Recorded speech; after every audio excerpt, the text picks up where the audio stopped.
Hello viewers, আসুন আমরা সবাই 2টি করে ঔষধি গাছ লাগাই এবং ইউনানি ও আয়ুর্বেদিক চিকিৎসা গ্রহণ করি, সুস্থ থাকি, ভালো থাকি। সম্মানিত ভিউয়ার্স, আজকের আলোচ্য বিষয় নিম। নিম নিয়ে আমরা আলোচনা করব। নিম গাছের পাতা ফাল্গুন চৈত্র মাসে ঝরে যায়। নিমের ছাল সিদ্ধ করে পানি খেলে ক্ষতস্থান ভালো হয়।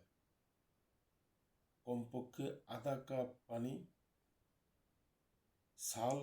নিমের ছাল সিদ্ধ করে আধা কাপ পানি কমপক্ষে 5 দিন সকালে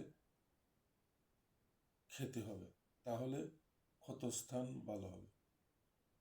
নিমের ফুল বেজে খেলে রাতকানা রোগ ভালো হয়। নিমের ফুল বেজে কমপক্ষে 15 দিন খেতে হবে, তাহলে রাতকানা রোগ ভালো হবে।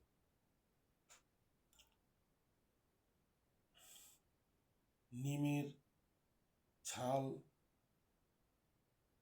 ডালপালা এবং পাতা কাপড়ের ভিতরে রাখলে এবং নিমের যে কোনো অংশ কেটে কাপড়ের মধ্যে রাখলে পোকায় কাপড় খায় না।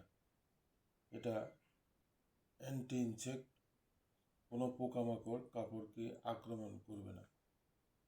নিম পাতা কৃমিনাশক। নিম পাতাকে থেতো করে কমপক্ষে 5 দিন আধা কাপ করে পানি খেতে হবে, তাহলে কৃমি নাশ হবে, গুঁড়া কৃমি নাশ হবে আর কৃমিতে সমস্যা করবে না। নিম গাছ বাড়িতে থাকলে পোকামাকড়, মশা ইত্যাদি আসে না। নিমের মূল থেকে কাণ্ড পর্যন্ত পুরোটাই মেডিসিন। নিমের গুণ বলে শেষ করা যাবে না। নিমের পাতা বেটে রস কমপক্ষে 1 সপ্তাহ খেলে চুলকানির জন্য অত্যন্ত ভালো। চুলকানির জন্য একটি মহৌষধ, চুলকানি ভালো হবে। নিম এত সুন্দর একটি ঔষধ, আমাদের ব্যক্তি জীবনে যে কোনো সময়ে ইহা বিভিন্ন কাজে লাগে। নিমের পাতা, নিমের ছাল, নিমের ঢাল সব কিছুই কাজে লাগে। নিমের ঢাল দিয়ে দাঁত মাজা যায়।